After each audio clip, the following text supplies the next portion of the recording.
പ്രിയപ്പെട്ട മുഅ്മിനീങ്ങളെ, അൽഹംദുലില്ലാഹ് ഇന്ന് ഞായറാഴ്ചയാണല്ലോ. ഇന്നിപ്പോൾ പല കുടുംബങ്ങളിലൊക്കെ കല്യാണങ്ങൾ നടക്കുന്നു. അൽഹംദുലില്ലാഹ് പലരും പല കല്യാണങ്ങളും വരാനിരിക്കുന്നു, പലതുമൊക്കെ കഴിഞ്ഞു. അള്ളാഹു എല്ലാവരുടെയും കുടുംബജീവിതത്തിലെ സ്വസ്ഥതയും സമാധാനവും കൊടുക്കട്ടെ. ഇന്ന് ഞാൻ എൻ്റെ ദമ്പതിമാരോട്, അതായത് കല്യാണം കഴിക്കാൻ ഉദ്ദേശിക്കുന്നവർ അല്ലെങ്കിൽ കല്യാണം കഴിച്ചവർ, ഒരു 55 60 വയസ്സുള്ള ഉമ്മാമാർക്കും ഉപ്പാപ്പാമാർക്കും അല്ലെങ്കിൽ ഒരു 26 വയസ്സുള്ള 23 വയസ്സുള്ള കല്യാണം കഴിക്കാൻ പോകുന്നവർക്കൊക്കെ ഉപകാരപ്പെടുന്ന കുടുംബജീവിതത്തിൽ ശ്രദ്ധിക്കേണ്ട 1-2 കാര്യങ്ങളാണ് പറയാൻ പോകുന്നത്.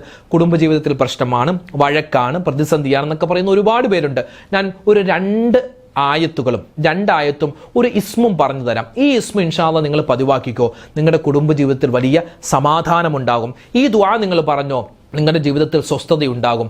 ഏതാണ് ഖുർആനികമായ കുടുംബജീവിതത്തിൽ സമാധാനം ഉണ്ടാവാനുള്ള ആ ഒരു മരുന്ന് ഏതാണ്? അപ്പോൾ ദമ്പതിമാർക്ക് എൻ്റെ വക ഒരു ഗിഫ്റ്റാണ് ഇന്നത്തെ വീഡിയോ കേട്ടോ. ഇൻഷാ അല്ലാഹ് ഉസ്താദിൻ്റെ ഒരു ഗിഫ്റ്റാണ്. നിങ്ങൾ എല്ലാവരും മനസ്സിലാക്കിയിരിക്കേണ്ട, കുടുംബജീവിതം നയിക്കുന്ന ഓരോരുത്തരും, ഞാൻ ഉൾപ്പെടെ എല്ലാവരും മനസ്സിലാക്കിയിരിക്കേണ്ട 1-2 ഉപദേശങ്ങളാണ്, ഒരു സമ്മാനമാണ് ഇൻഷാ അല്ലാഹ് ഇന്നത്തെ വീഡിയോയിൽ പറയാനുള്ളത്.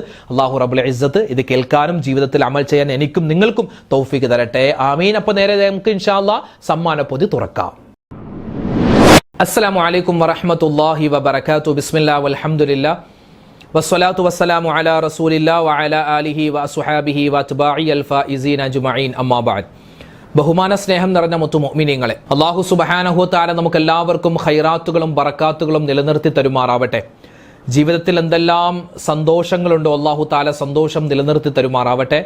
എന്തെല്ലാം പ്രയാസ പ്രതിസന്ധികളുണ്ടോ എല്ലാം അള്ളാഹു മാറ്റി തരുമാറാവട്ടെ.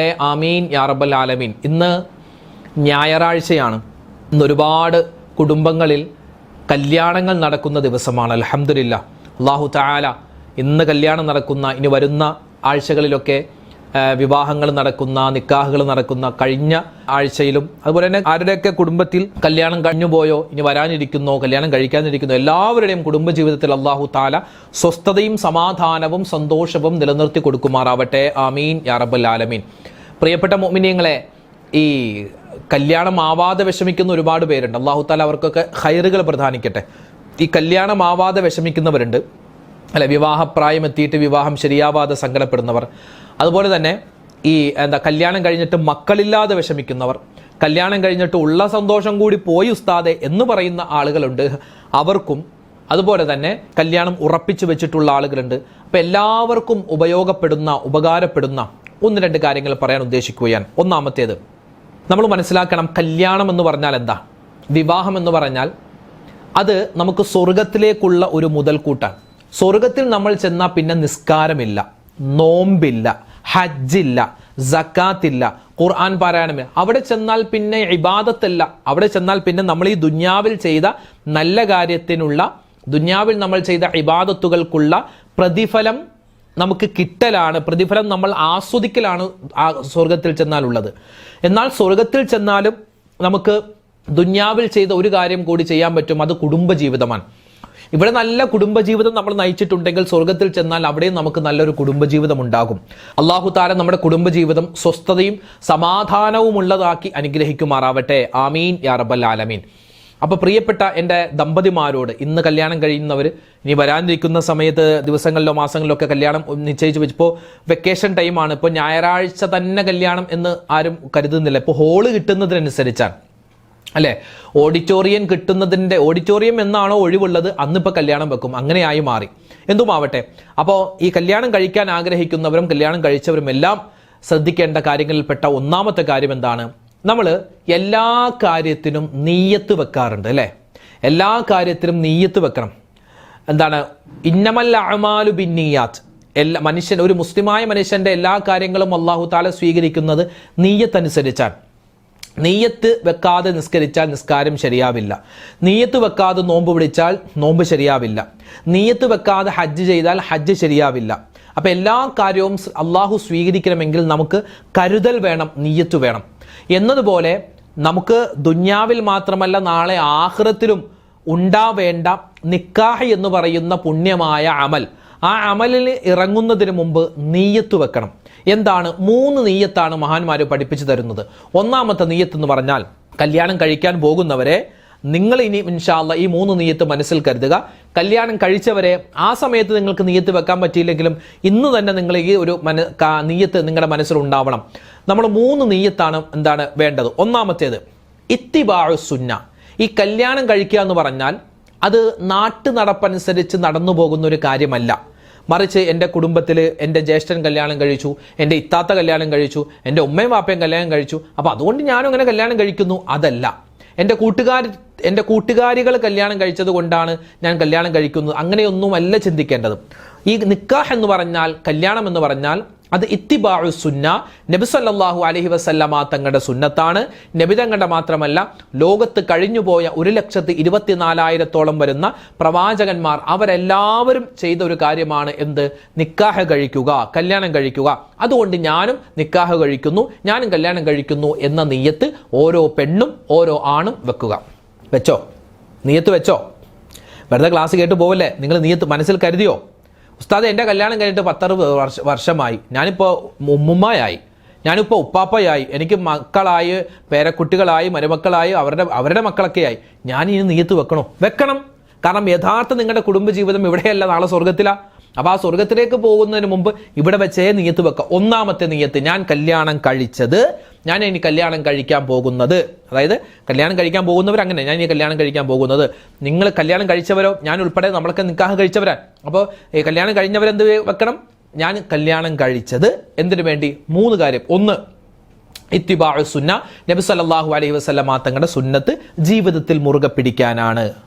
വെച്ചല്ലോ.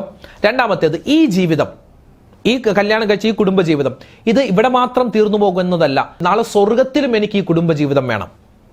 നാളെ സ്വർഗത്തിലും ഇതേ രൂപത്തിൽ എന്നല്ല, ഇവിടെ ഇപ്പോൾ പ്രശ്നങ്ങൾ, ഇപ്പോൾ ഏത് കുടുംബം, യൂട്യൂബിലൊക്കെ എത്രയോ ഉസ്താദുമാരുണ്ട്, ഞാൻ പേരൊന്നും പറയുന്നില്ല, ഒരുപാട് ഉസ്താദുമാരുണ്ട്, നല്ല നീട്ടിയൊക്കെ വാഴു പറയും, നല്ല ക്ലാസ് നമുക്ക് എടുത്തു തരും.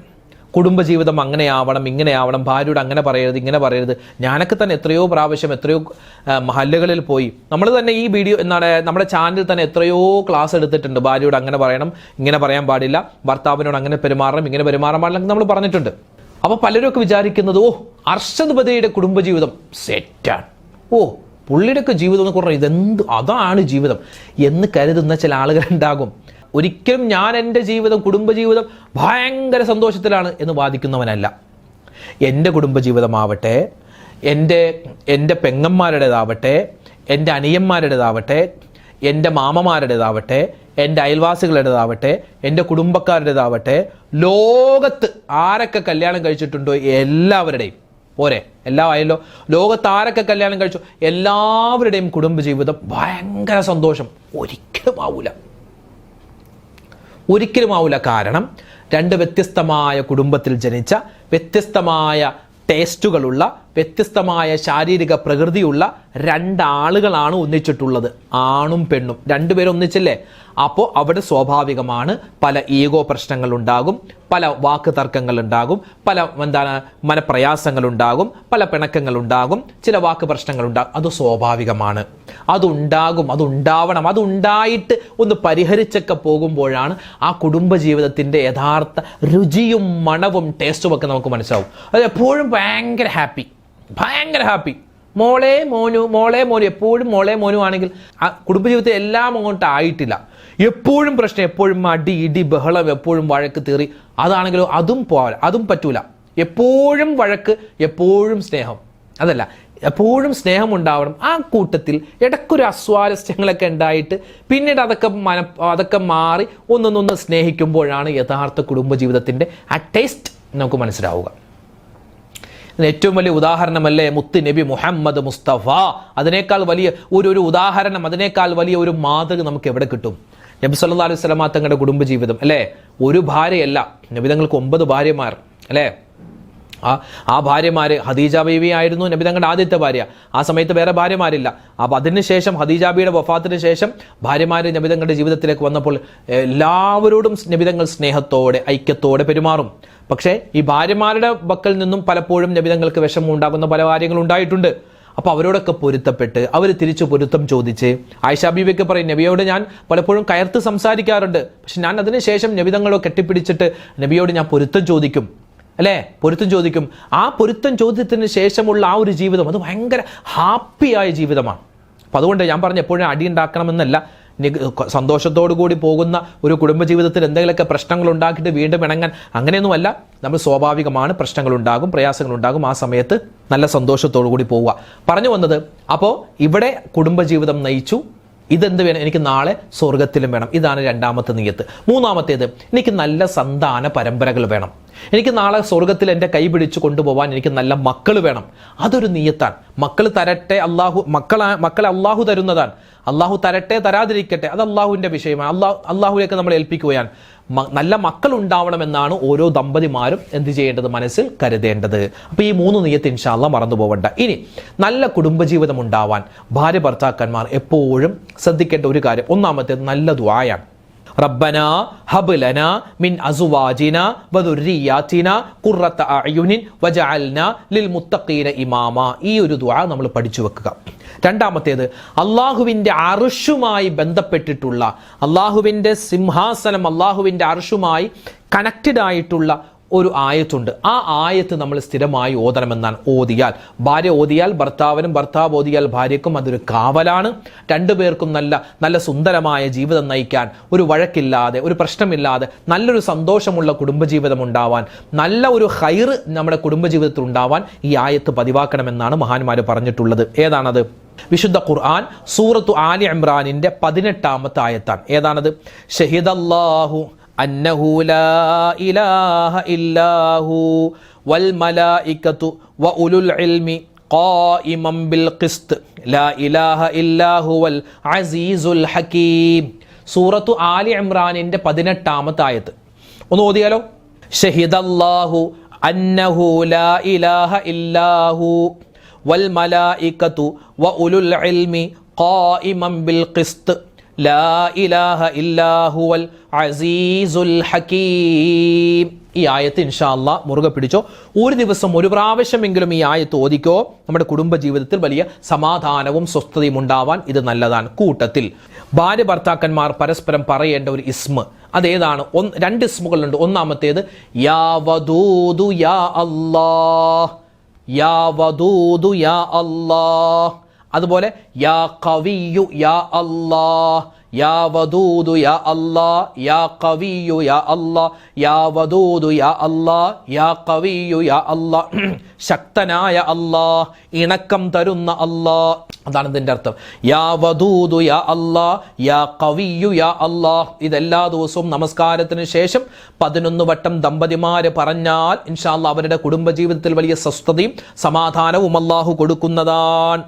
അപ്പോൾ യാ വദൂദു യാ അല്ലാഹ്, യാ ഖവിയ്യു യാ അല്ലാഹ്. അപ്പോൾ പറഞ്ഞ കാര്യങ്ങൾ ഏകദേശം മനസ്സിലായിട്ടുണ്ടാകും ഇൻഷാ അല്ലാഹ്. ഈ വീഡിയോ, ഇന്നത്തെ വീഡിയോ നിങ്ങളുടെ കല്യാണം കഴിഞ്ഞ ചങ്കുകൾക്ക്, ബ്രോകൾക്ക് അയച്ചു കൊടുക്കുക. അവരും ഇത് കേൾക്കട്ടെ, അവരും ഈ കാര്യങ്ങളൊക്കെ മനസ്സിലാക്കട്ടെ. പിന്നെ കുടുംബജീവിതമാണ്, എന്തെങ്കിലും പ്രശ്നമുണ്ടായാൽ അത് വലുതാക്കി കാണിക്കേണ്ട. നിങ്ങളുടെ എന്തെങ്കിലും പ്രശ്നമുണ്ടായാൽ നിങ്ങൾ റൂമിലിരുന്നിട്ട് പരസ്പരം സംസാരിക്കുക. മോളെ അതെങ്ങനെയാണോ, ഇതിങ്ങനെയാണോ, പരസ്പരം സംസാരിച്ചത് തീർക്കുക. അതിങ്ങനെ വാപ്പാനോ, എന്ത് കാര്യമുണ്ടായാലും വാപ്പാനോട് വിളിച്ചു പറയുന്നു, എന്ത് പ്രശ്നം ഉണ്ടായാലും ഉമ്മാനോട് വിളിച്ചു പറയുന്നു, ഫ്രണ്ടിനോട് വിളിച്ചു പറയുന്നു. അത് വേണ്ട. അവരൊക്കെ പല ടൈപ്പ് സ്വഭാവമുള്ളവരാകും. അവർ നിങ്ങൾ ഒന്നിച്ചു പോകാൻ ചിലപ്പോൾ തല്ലിപ്പിരിയട്ടെ എന്ന് വിചാരിച്ച് പലതും പറയും. അതുകൊണ്ട് അങ്ങനെയല്ല. നമുക്ക് എന്തെങ്കിലും പ്രശ്നം ഉണ്ടെങ്കിൽ ഇരുന്ന് സംസാരിച്ചിട്ട് എവിടെയെങ്കിലും ഒരു കഫേയിൽ എവിടെയെങ്കിലും പോകുക, അല്ലെങ്കിൽ വീട്ടിൽ തന്നെ റൂമിലിരുന്നിട്ട് വാതിലടിച്ചിട്ട് അത് സംസാരിച്ച് തീർക്കുക. അപ്പോൾ എന്തെങ്കിലും പ്രശ്നം ഒരുപാട് എല്ലാ കുടുംബത്തിലും ഉണ്ടാകും. അത് തീർക്കുമ്പോഴാണ്, അത് പരസ്പരം പറഞ്ഞ് തീർക്കുമ്പോഴാണ്, ആ പിണക്കൊക്കെ മാറ്റുമ്പോഴാണ് യഥാർത്ഥ കുടുംബജീവിതം നമുക്ക് ദുനിയാവിലും നാളെ ആഖിറത്തിലും കിട്ടുക. അല്ലാഹു റബ്ബുൽ ഇസ്സത്ത് നമുക്ക് എല്ലാവർക്കും ജീവിതത്തിൽ വലിയ സന്തോഷവും സമാധാനവുമുള്ള നല്ല കുടുംബജീവിതം നൽകട്ടെ. എല്ലാവിധ അനുഗ്രഹങ്ങളും അല്ലാഹു നൽകട്ടെ. ഇൻഷാ അല്ലാഹ് നാളെ മറ്റൊരു വീഡിയോ ആയിട്ട് കാണാം. അതുവരേക്കും അസ്സലാമു അലൈക്കും വറഹ്മത്തുള്ളാഹി തആല വബറകാതുഹു.